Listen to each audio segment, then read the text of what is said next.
नमस्कार, प्रणाम। मैं मनोहर कुमार स्वागत करता हूं आप सभी का हमारे चैनल एएमएस की बातों पे। बिहार और बिहार की राजनीति ये जो है ना बहुत ही पेचीदा है। तो बिहार की राजनीति पे ही बात करने के लिए आज हमारे साथ जुड़े हुए हैं रोशन कुमार जी, और वो मीडिया छात्र भी हैं। तो स्वागत कीजिए हमारे मित्र रोशन कुमार जी का। बहुत बहुत धन्यवाद आपका, जो आपने मुझे निमंत्रण दिया और मुझे बोलने का मौका दिया। और आपका भी बहुत बहुत धन्यवाद कि आप टाइम निकाल के हमारे पॉडकास्ट पे आए। धन्यवाद। तो रोशन जी, सबसे पहला सवाल, बिहार को पिछड़ा राज्य क्यों कहा जाता है? ऐसा क्या है बिहार, ऐसा क्या कमी है हमें? हमारे पास क्या नहीं है? हमारे पास क्या नहीं था और क्या नहीं है? विश्व का सबसे पहला यूनिवर्सिटी हमारे पास है, नालंदा विश्वविद्यालय। जिन्होंने जीरो का खोज किया वो भी हमारे बिहार से ही, आर्यभट्ट जी। राजनीति के राजनीति का जहाँ से उत्पत्ति हुआ है, चाणक्य, बिहार की है। फिर भी बिहार को पिछड़ा कहा जाता है। अभी भी उन्हें मतलब एकदम घिनौनी नज़र से देखा जाता है अदर स्टेट में बिहार को। तो इस पर बताइए मेरे को आप। बिहार जो शब्द है आप, और बिहार की जो सांस्कृतिक चेतना, और एक तरह से कहें तो प्राचीन में बिहार की जो मतलब एक तरह से दृश्य रहा है वो काफ़ी बढ़िया रहा है। आप बिहार को देखिए और बिहार के जो प्राचीन इतिहास रहा है आप उसको देखिए। बिहार कहीं ना कहीं पूरे भारतवर्ष का एक दर्पण दिखाने का काम किया है, क्योंकि शैक्षणिक जगत में आप बिहार को देखिए तो बिहार ने पूरे भारत को शिक्षा के ओर धकेला। क्योंकि आपने नालंदा का भी जिक्र किया। नालंदा एक ऐसी विश्वविद्यालय थी जहाँ पूरे विश्व के लोग वहाँ पे अध्ययन करने आते थे। तो नालंदा, उसके अलावा बिहार का जो भी अपना एक तरह से प्राचीन इतिहास रहा है, उन्होंने हमेशा भारत के लोगों का मार्गदर्शन किया है।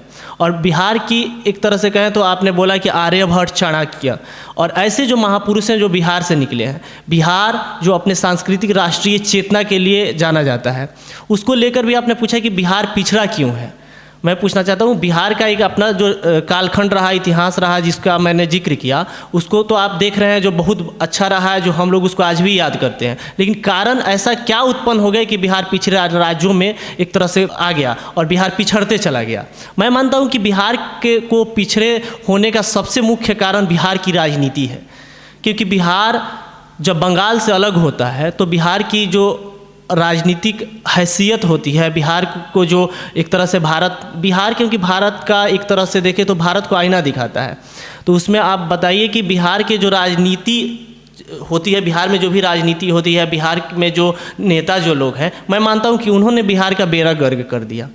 नेताओं ने चाहे कांग्रेस की सरकार हो या आरजेडी की सरकार हो या जेडीयू की सरकार हो, मैं उस पर अभी नहीं जाना चाहता, लेकिन सभी ने बिहार को बर्बाद किया। क्योंकि आज भी यहाँ की लिटरेसी रेट की हालत पूरे भारत के जो अन्य राज्य है उसकी अपेक्षा सबसे कम है। यहाँ भूखमरी, बेरोजगारी, पलायन, ये सब सारी जो मुद्दे हैं वो कहीं ना कहीं बिहार को कमज़ोर किए हुए हैं। लेकिन मुझे लगता है कि जो नेता हैं उसका प्रमुख जिम्मेवार वही हैं। मुझे लगता है कि जो भारत की राजनीति और खासकर बिहार की राजनीति है उसको अपने आप में सुधार लाने की ज़रूरत है। बिहार के वो जो मुद्दे जो ज़मीन से जुड़े हुए मुद्दे हैं उस पर चर्चा करने की ज़रूरत है, तभी जाकर बिहार को विकसित बनाया जा सकता है। बिहार में एक और बातें बहुत चलती है, जैसे कि अभी इलेक्शन आ गए तो अभी क्या होगा कि सभी पार्टियाँ आएंगी और बोलेगी मैं ये कर दूंगा, मैं ये दूंगा, मैं इतनी नौकरियाँ दूंगा। जैसे अभी आरजेडी का है कि मैं 2500 रुपये दूंगा। जो आप बोल रहे हैं उसका पूरा लबोलुआब यही है कि फ्री बीज। हाँ, फ्री बीज जो चीज़ होती है, आज आप दिल्ली, ये शुरुआत सबसे पहले दक्षिण से शुरू हुई थी। फ्री बीज की जो भी मतलब प्रक्रिया है भारत में वो दिल्ली से शुरू हुई, साउथ से शुरू हुई। साउथ में तमिलनाडु जो आता है वहाँ पर अम्मा कैंटीन वगैरह करके बहुत सारे और अन्य जो भी मतलब स्कीम है उसके तहत वहाँ पे महिलाओं को या फ्री में बहुत सारे स्कीमों को चलाई गई, जो दक्षिण से चलते चलते उत्तर पूर्व और एक तरह से उत्तर तक पहुँच चुका है। तो मुझे लगता है कि फ्री बीज जो है वो भारतीय राजनीति के लिए तो सही हो सकता है, लेकिन भारतीय आर्थिक व्यवस्था को पूरा तरह से बर्बाद करने पर तुला हुआ है। क्योंकि आप देखिए फ्री बीज, आज आपने बोला कि 2500 रुपया ये देंगे। मैं पूछना चाहता हूँ तेजस्वी यादव से कि आपके पास रोड मैप क्या है? आप वो जो 2500 रुपया लाएंगे वो कहाँ से लाएंगे? यही सवाल मेरा भी है। फ्री बीज तो आप देंगे, ठीक है, मानते हैं कि आपके देने से महिलाएं सशक्तिकरण बढ़ सकता है, लेकिन आप फ्री जो भी स्कीम ला रहे हैं वो देने से अच्छा है कि आप कहीं ना कहीं उन महिलाओं को उतना सशक्त कीजिए कि वो 2500 रुपया कमा सके। मेरा जहाँ तक ये प्रश्न है कि आप उसको सशक्त कीजिए कि वो रुपया उतना कमा सके। अगर नहीं तो आप ये जो मतलब ख्याली पुलाव पका रहे हैं या आपने जो वादा किया है उसका रोड मैप यहाँ पर बता कर जाइए और जनता के सामने बताइए कि आप कहाँ से लाएंगे, क्योंकि यही मामला सेम टू सेम दिल्ली में भी चल रहा है, केजरीवाल की सरकार में। और ऐसा नहीं है कि केजरीवाल ने ही उसको हवा दिया, बीजेपी भी 2100 रुपया महीना देंगे, जो विगत 8 तारीख को इस पर चर्चा भी हुआ पूरा मेन स्ट्रीम मीडिया में। तो मुझे नहीं लगता सरकार जीतने के लिए, कोई भी सरकार हो, जीतने के लिए वो किसी हद तक जा सकती है। उससे देश का कितना राजस्व में घाटा हो रहा है, आर्थिक व्यवस्था उससे कितना लचर हो रही है, उस पर किसी का ध्यान नहीं है। बस चुनाव जीतना है। तो चुनाव ऐसे तो देश चलेगा नहीं चलेगा। क्योंकि जब आप सपना दिखा रहे हैं, आपने बोला कि हाँ भारत आने वाले दिनों में तीसरी सबसे बड़ी अर्थव्यवस्था बनेगी दुनिया की, अभी 5वें नंबर की अर्थव्यवस्था है। तो मैं पूछना चाहता हूँ, तो ये फ्री बीज जो है, आपको पता होगा कि प्रधानमंत्री जी द्वारा 5 किलो राशन का जो प्रक्रिया चल रहा है, जो फ्री में चल रहा है, आपको पता है कि चावल और गेहूं की जो बातें हैं, सरकार किसान से 20 रुपये या 18 रुपये प्रति किलो के भाव से वो खरीदती है चावल और गेहूं, और उसको फ्री में बांटा जा रहा है। तो मैं पूछना चाहता हूं कि तो वो घाटा किसको हो रहा है? मैं उसके विरोधी नहीं हूं कि आप मत बांटिए, बिल्कुल बांटिए, लेकिन उसका एक निर्धारित मूल्य जो पहले होता था कि राशन का कुछ एक निर्धारित मूल्य होता था जो कि बाजार के दाम से कम होता था, तो उस पर आपने उसको कम कर दिया, लेकिन आप तो उसको फ्री कर दिए पूरा तरीका से। तो उसका सीधा घाटा जो हो रहा है उसका प्रभाव पूरा आर्थिक व्यवस्था पे पड़ रहा है।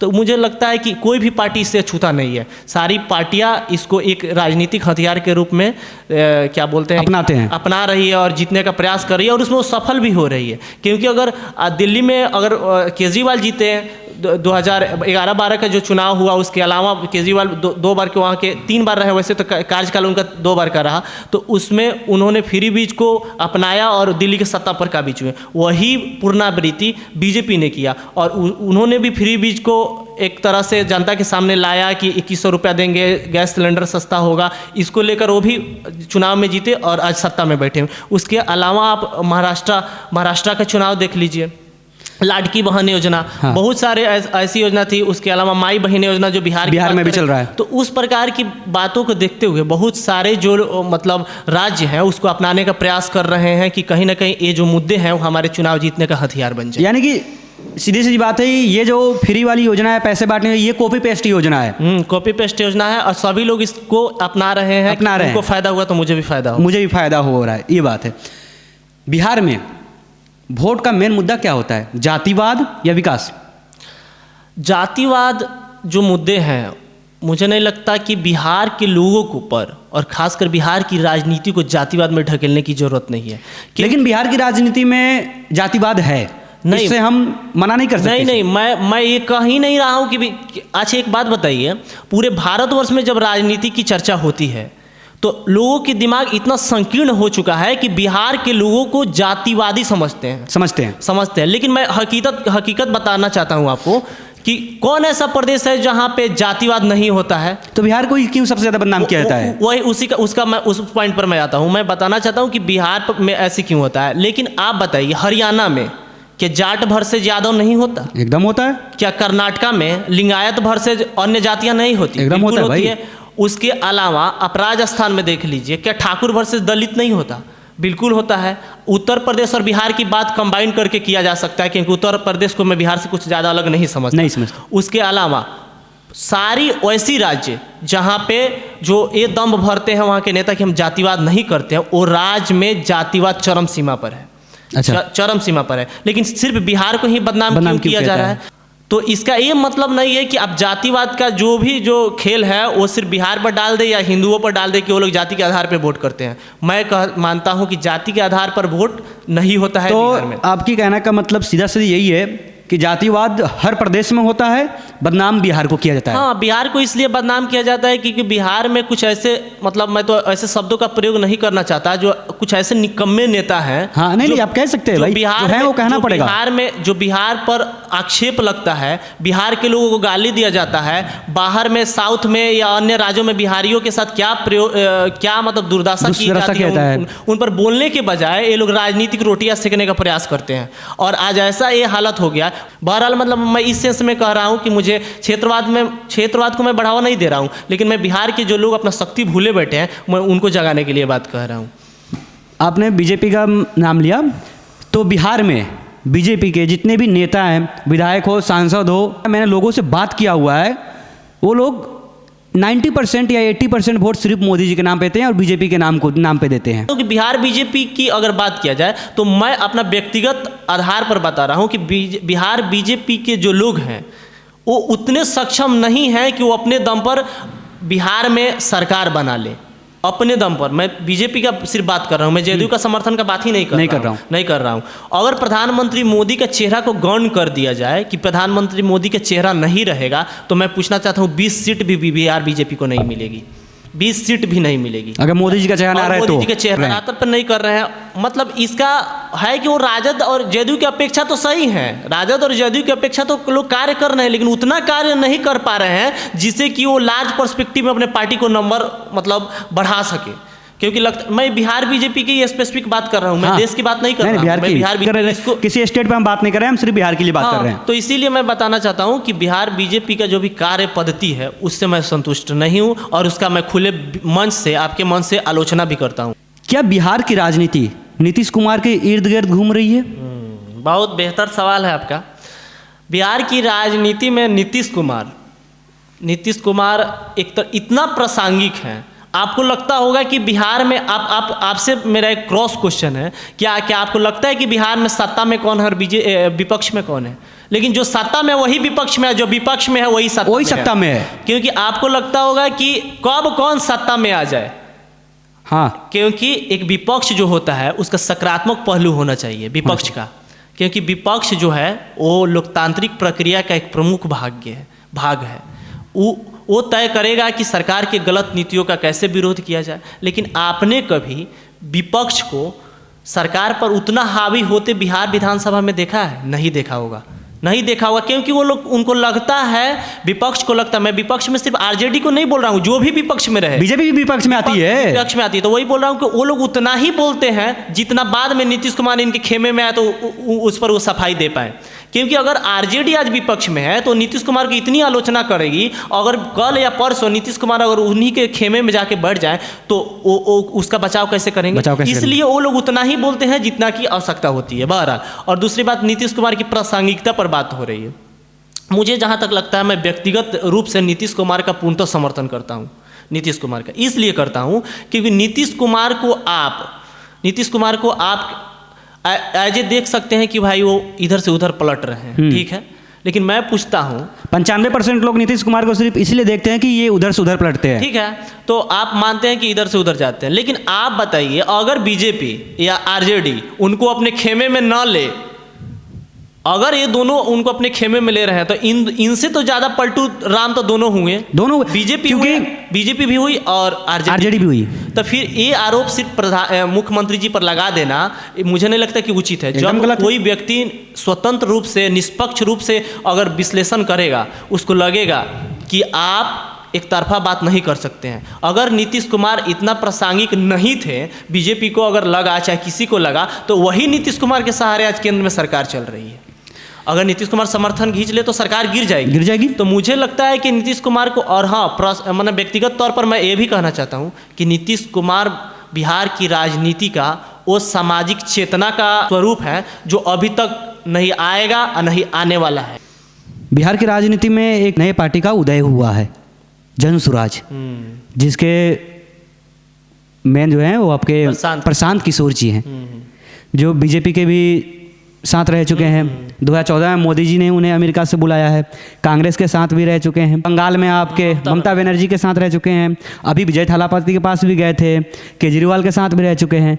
अब वो सीएम के उम्मीदवार में उतर रहे हैं बिहार में। बिहार की राजनीति में कोई बदलाव होगा? देखिए, बिहार की राजनीति में एक वर्ग ऐसा है जो बीजेपी, जदयू और आरजेडी से उब चुका है। ऐसा नहीं, वो एक तरीका से जो ये भी नहीं चाहता कि हम आरजेडी को वोट करें या बीजेपी को वोट करें, क्योंकि आप देखिए लार्ज पर्सपेक्टिव में अगर बिहार की राजनीति को आप देखने का प्रयास करिएगा तो उसमें दिखेगा आपको कि अगर हम आरजेडी से परेशान है तो हम बीजेपी को वोट दे दें। हाँ। अगर बीजेपी से हम परेशान है तो हम आरजेडी को वोट दे दें। जेडीयू का तो विश्वसनीयता पर फिर एक प्रश्न चिन्ह है और ग्रहण है, जो आगामी जो विधानसभा है उसमें जाहिर होगा कि लोग मानते हैं या नहीं मानते, वो तो उसको हटाते हैं। लेकिन बात यहाँ ये है कि जो विकल्प है वो मात्र 2 या 3 पार्टियों तक ही सीमित। सोच रहा है कि इनसे इतर कोई राजनीति उभरे जिस पर हम अपना मत रख सके। तो एक जनसुराज का उदय हुआ, जो जनसुराज पार्टी बनी, एक तरह से राजनीतिक पार्टी बनी। मुझे लगता है कि प्रशांत किशोर का जो भी विजन है वो विजन तो बहुत बेहतर है। विजन बिहारियों की बात करना और बिहार की समस्याओं के बारे में जिक्र करना, और वो समस्याएं जिसका जिक्र हम और आप एज ए युवा कर रहे हैं क्योंकि उसमें माइग्रेशन की भी बात है कि यहाँ से कैसे किसान मजदूर जाकर बाहर में जाकर कल कारखाने ना होने के कारण बाहर में जा रहे हैं लोग। तो बाहर में सिर्फ जा ही नहीं रहे हैं, बाहर में गाली भी खा रहे हैं, मार भी खा रहे हैं। तो उसका जिक्र अगर कोई पार्टी बिहार की राजनीति के पटल पर रखना चाहती है और एक कहती है कि आप इस पर सोचिए, तो मुझे नहीं लगता कि कुछ गलत है। क्योंकि एक वैकल्पिक राजनीति के रूप में, वैकल्पिक पार्टी के रूप में अगर जनसुराज का उदय हो रहा है तो जनता पे छोड़ देना चाहिए कि जनता उसको एक्सेप्ट कर रही है कि नहीं कर रही है। लेकिन मेरा 2-4 जो प्रश्न है, जो मतलब पत्रकारिता का छात्र हूँ तो मुझे अंदर से पत्रकारिता वाला गुण भी काटते रहते हैं, तो मुझे 2-4 प्रश्न जो मेरे मन में रहता है, मैं हमेशा पूछते रहता हूँ। मैं ट्विटर का जो स्पेस होता है उसमें भी जुड़ता हूँ,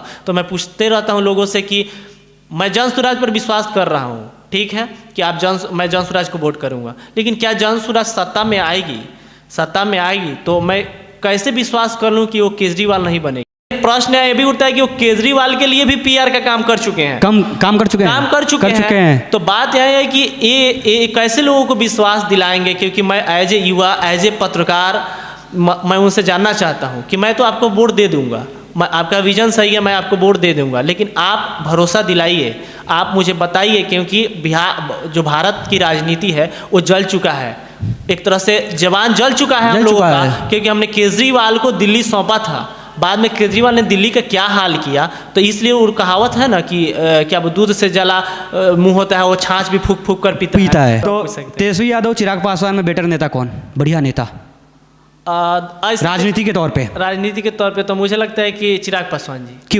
क्योंकि बेहतर नेता कौन है, लेकिन दोनों में एक कॉमन चीज़ है, दोनों में कॉमन ये चीज़ है कि दोनों परिवारवाद से जुड़े नेता हैं। हाँ, दोनों परिवारवादी नेता हैं। दोनों को राजनीति विरासत में मिली है। लेकिन बात यहाँ ये हो जाता है ना कि विरासत में मिली है, लेकिन साबित कौन किया है, खुद अपने आप को साबित कौन किया है। तो मुझे लगता है कि चिराग पासवान साबित किए हुए हैं, क्योंकि चिराग पासवान 2019 में अगर उनको 6 सीट मिलती है, तो 19 में अगर 6 सीट मिलती है तो 6 के 6 जीत कर आते हैं। स्ट्राइक रेट 100% का होता है, 100% का हो गया। और अगर 24 में उनको 5 सीट मिलती है तो 5 के 5 जीत कर आते हैं, यानी यहाँ भी स्ट्राइक रेट 100% की है। तो वो अपने आप को साबित कर चुके हैं।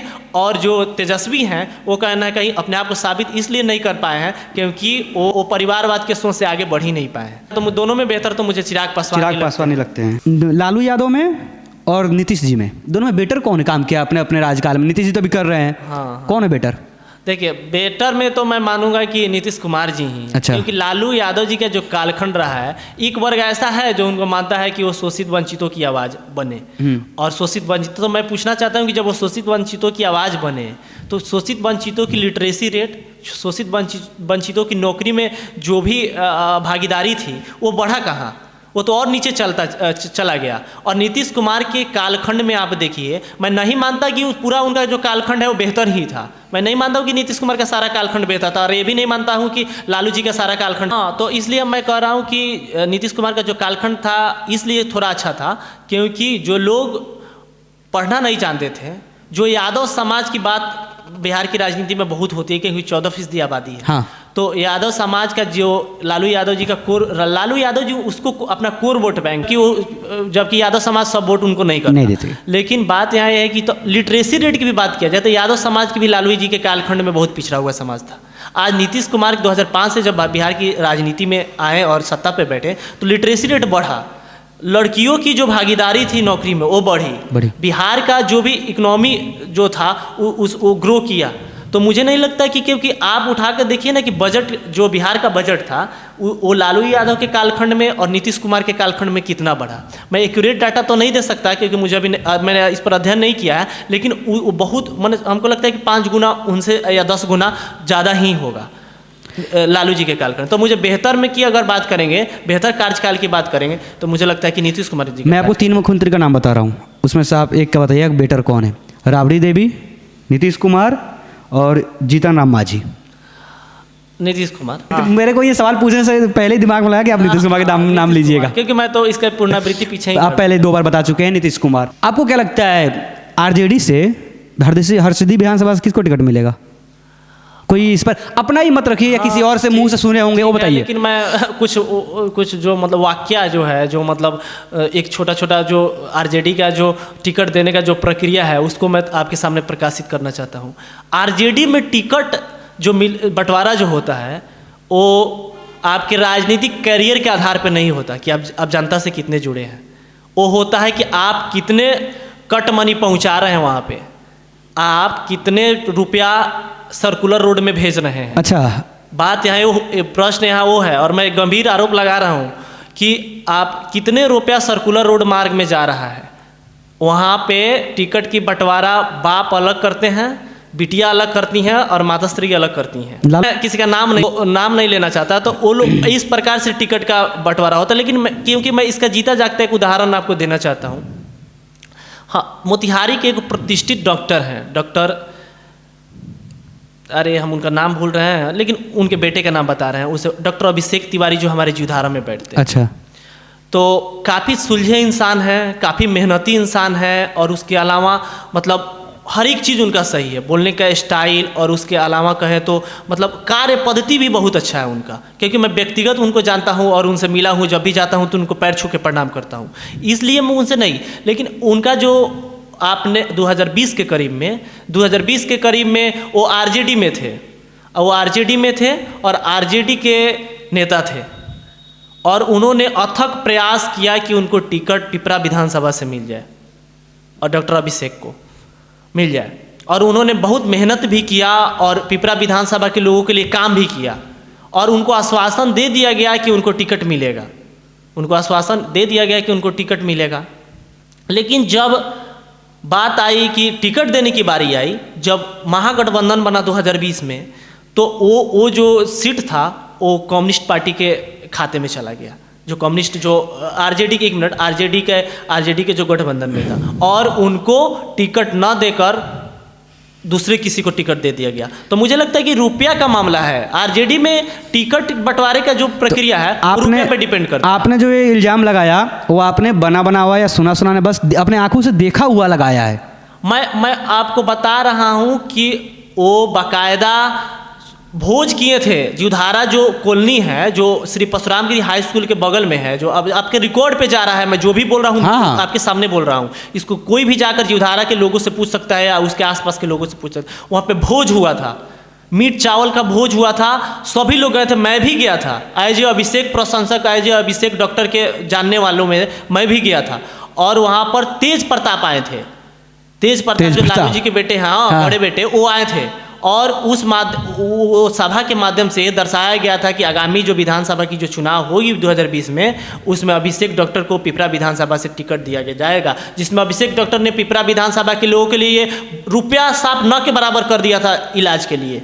फिर भी उनको टिकट नहीं दिया गया, और उनको इसलिए पार्टी से हटा दिया गया क्योंकि वो उतना रुपया नहीं दे पाए या उनकी उतनी पहुंच नहीं थी। तो मुझे नहीं लगता कि आरजेडी में टिकट की जो मापदंड है, जो प्रक्रिया है, वो कार्य क्षेत्र के आधार पर नहीं मिलते हैं कि आप कितना मेहनती आपको टिकट मिल जाएगा। आज जबकि बशर्ते दूसरी पार्टियों में ऐसी बात है, खासकर अगर बीजेपी की बात किया जाए तो बीजेपी में मुख्यमंत्री कौन बनेगा ये किसी को पता नहीं होता है। इसका एग्जाम्पल दिल्ली, मध्य प्रदेश और राजस्थान जैसे क्षेत्र हैं, उड़ीसा जैसे क्षेत्र, जिसका नाम नहीं जाना था वो मुख्यमंत्री बना हुआ है। तो यहाँ पे आप देख लीजिए, तो रुपया सबसे ज़्यादा मायने रखता है आरजेडी में, मुझे जहाँ तक लगता है। मैं बोलना नहीं चाहता था, लेकिन आपने बोला तो मैं बता दिया, रुपया ज़्यादा मायने रखता है। तो अब विधानसभा हरसिद्धि की बात कर रहे हैं, तो हरसिद्धि में कौन रुपया सबसे ज़्यादा सर्कुलर रोड पे भेजता है, अब वो देखने वाली बात होगी कि किसको टिकट मिलेगा। बहुत बड़ी बात है ये। हाँ, ये बहुत बड़ी बात है, और इस पर आरजेडी के कार्यकर्ताओं को सोचना होगा कि आप मेहनत कर रहे हैं, आप ग्राउंड पे आरजेडी को मजबूत कर रहे हैं, लेकिन इसको आपको क्या मिलेगा, इसका बेनिफिट आपको क्या मिलेगा, क्या ये सिर्फ राजद के कार्यकर्ताओं को नहीं,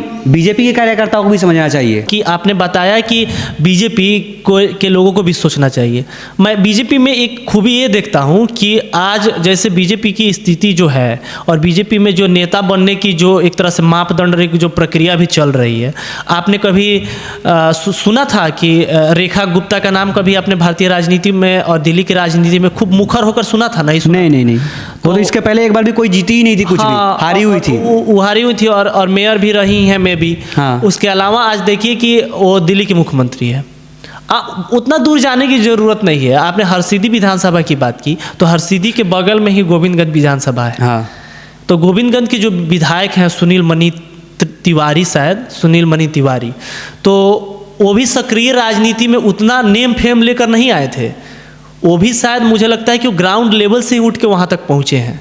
उनकी भी पारिवारिक जो इतिहास रही है वो भी कोई राजनीति से जुड़ी हुई नहीं रही है।